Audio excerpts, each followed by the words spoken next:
জি বাংলা রান্নাঘরের সুদীপা চ্যাটার্জি এখন গরুর মাংসের কোপ্তা রান্না করা শেখাচ্ছে মিডিয়ার সামনে এসে। গরুর মাংস রান্না করে কিভাবে খেতে হয় সেটা শেখাচ্ছে। দেখুন প্রথমে ভিডিওটা। এখান থেকেই খেয়ে ফেলবো। না না আমি এটা দেবো না। কি ভালোই না হয়েছে গো। বেরেস্তা পড়বে হবে না। হ্যাঁ তা কি হয়, এটা জাস্ট লাস্টের দিকে দেবো আমি বলে। এটা হচ্ছে গরু মাংসের কোফতা, বাট এই কোফতাটা গরু মাংসের কিমা আছে, এটা একদম কিমা করে পানি ঝরিয়ে রাখা হয়েছে। উফ কি ভালোই না হয়েছে গো। এইবার আমাদের এটা কমপ্লিট। এটাতে কোনো তেল দেবে না না মাখানোর সময়? না কোনো দরকার নেই, ড্রাই থাকবে। এখান থেকেই খেয়ে ফেলবো।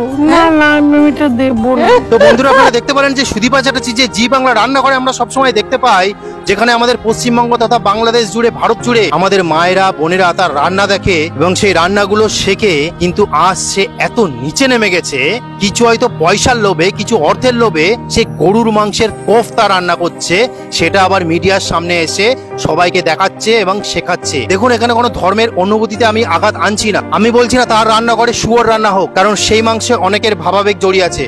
ঠিক তেমনি গোমাংসে আমাদের ভাবাবেগ জড়িয়ে আছে, সেই জন্যই আজকে আমার এই প্রতিবাদ। সুদীপা চ্যাটার্জি দিদি, আপনার ছেলেকে শুনেছি পইতে যখন পড়িয়েছেন তখন নাকি সোনার পইতে পড়িয়েছেন।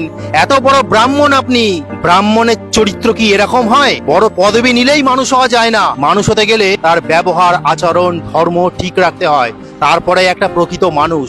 আর যে সনাতন ধর্মের মানুষ হয়ে যে গোমাংস রান্না করতে শেখায়, তার চেয়ে বড় পাপিষ্ট মানুষ আর একটাও নেই।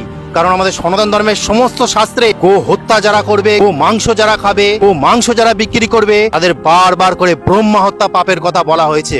সেই কাজগুলোই আপনি এসে মিডিয়ার মাধ্যমে আমাদের শেখাচ্ছেন। কিন্তু খুশির খবর হলো জি বাংলা একে বাদ দিয়ে দিয়েছে রান্নাঘরের থেকে। একদম সঠিক কাজ করেছে। জি বাংলা কমিটির কাছে অনুরোধ যে আপনারা দয়া করে এই মহিলাকে আর জি বাংলা রান্না করে কোনো দিন নেবেন না। এটাই আপনাদের কাছে করজোড়ে অনুরোধ। যে ব্রাহ্মণ নারী গরুর মাংস রান্না করেছে তার কাছ থেকে আমরা রান্না শিখবো না। তো আপনারাই বলুন যে এই সুদীপা চ্যাটার্জি যেটা করেছে সেটা কি ঠিক করেছে? সে হিন্দু হয়ে গরুর মাংস রান্না করে আমাদের শেখাবে? আজ পর্যন্ত জি বাংলা রান্না করে কোনোদিন এরকম দেখেনি, কিন্তু অন্য মিডিয়ায় যখন চলে গেল সঙ্গে সঙ্গে তিনি গোমাংস রান্না করা শেখাচ্ছে। মানে পয়সার জন্য এরা ধর্মকে বেচে রাস্তায় খালে ভাসিয়ে দিয়েছে। তাই এইসব মহিলা থেকে সাবধানে থাকুন। আপনারাই বলুন যে এটা কি ঠিক না এটা কি ভুল।